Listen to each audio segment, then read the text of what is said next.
היום נכנסנו ליום השואה והגבורה, אבל אנחנו עוד מעט גם ניכנס לרצועת עזה, והיום אנחנו לא נכנסים לבד. אנחנו נכנסים עם סבים וסבתות שלי, ניצולי שואה. אנחנו נכנסים גם עם הנשמות הקדושות של משפחתות שלהם שנאספו בשואה, ועם כל הנשמות של כל העם היהודי שנאספו בשואה, הם יחד איתנו.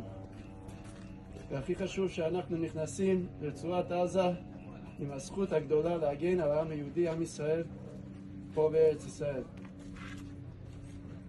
היום אני חושב על המדים של סבא שלי שהוא לבש באושוויץ, מדים של מוות, ואני היום מסתכל במראה ורואה את עצמי לבוש במדים של צה"ל, מדים של גאווה.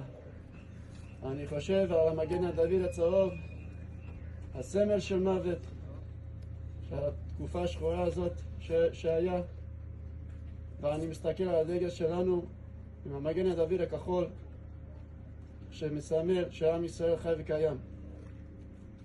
אז בעזרת השם ניכנס עם ההצהרה שלנו להגן על עם ישראל פה בארץ ישראל וגם בעולם. נלך לשלום ובעזרת השם נחזור לשלום. עד כאן.